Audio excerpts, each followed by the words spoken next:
बड़ी खबर आपको बताते चले, मध्य प्रदेश में रुझानों में भारतीय जनता पार्टी को बहुमत। छत्तीसगढ़ में कांग्रेस पार्टी की शानदार बढ़त बीजेपी के ऊपर, लेकिन राजस्थान में कांटे की टक्कर। बीजेपी 98 पर, कांग्रेस पार्टी 95 पर। 100 सीटें किसको मिलेगी रुझानों में ताकि वो सेफ हो जाए अपने आप को।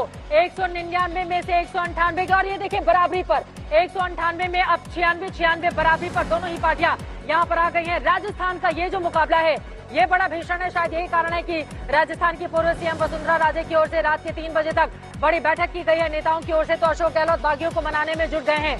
दोनों ही पार्टियों की ओर से ये बड़ा शानदार सा ग्राफिक इस वक्त आप देख रहे हैं, एनिमेशन ग्राफिक अलग अलग अंदाज में हम आप तक पहुंचा रहे हैं। दोनों में रस्साकशी जारी है, कौन किस पर पड़ेगा भारी ये देखना महत्वपूर्ण रहेगा। बीजेपी 95 पर, 94 पर बीजेपी, कांग्रेस पार्टी 98 पर। फिर से आंकड़ा पलट गया है। राजस्थान में 95 पर बीजेपी, 97 पर कांग्रेस पार्टी। मध्य प्रदेश में 230 में से 214 के रुझान सामने आए हैं और यहाँ पर मध्य प्रदेश कांटे की टक्कर की ओर कांग्रेस पार्टी ऐसा लग रहा है ले जाती हुई। बीजेपी 113 पर आ गई, कांग्रेस पार्टी 100 पर। तो क्या ये पिछली बार जैसा आंकड़ा हो सकता है फिर बदल गया? बीजेपी 112 पर, कांग्रेस पार्टी 101 पर।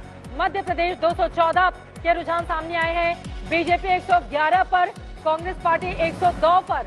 धीरे धीरे मध्य प्रदेश में भी कांटे की टक्कर जो एक तरफा दिख रहा था वो फिलहाल रुझानों में अब काफी तेजी से बदलता हुआ दिखाई दे रहा है।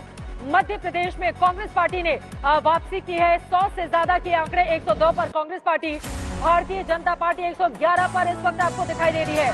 पिछली बार बीजेपी 109 सीटें हासिल की थी, कांग्रेस पार्टी 114 सीटें लेकर आई थी। किसी को भी बहुमत नहीं मिला था। कांग्रेस ने बीएसपी और निर्दलियों के सहारे अपनी सरकार बनाई थी, लेकिन 2020 में ज्योतिरादित्य सिंधिया की बगावत के बाद कांग्रेस की सरकार चली गई थी। लेकिन इस बार बीजेपी 111, 102 पर। आशीष शेखर जी आंकड़े क्या कह रहे हैं? मध्य प्रदेश में तो वहां पर भी लग रहा है कांटे की टक्कर हो जाएगी। अब यही चुनाव का रोमांच है चित्रा। अब इस समय वो बराबर पे आते हुए दिख रहे हैं। हो सकता है थोड़ी देर बाद वो आगे निकल जाए या और पीछे चले जाए। तो इसी पल के उतार चढ़ाव को देखने का सुख है।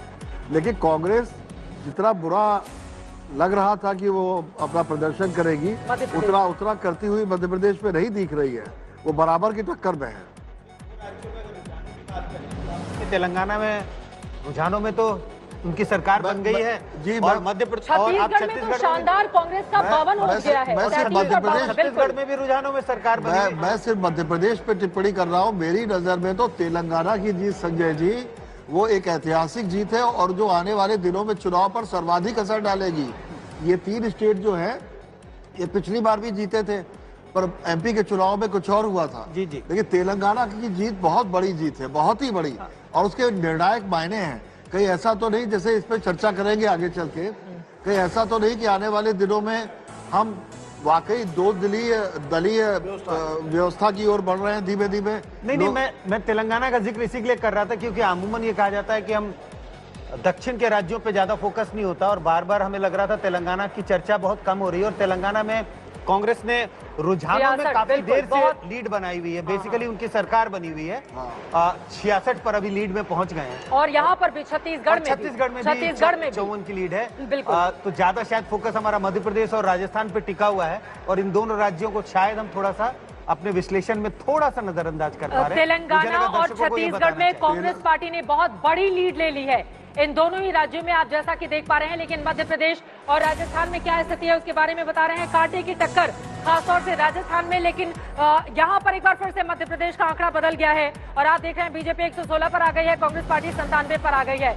मध्य प्रदेश की 230 सीटों में से 214 के रुझान अब तक निकलकर सामने आ गए हैं। मैं आ गई हूँ मध्य प्रदेश की विधानसभा में।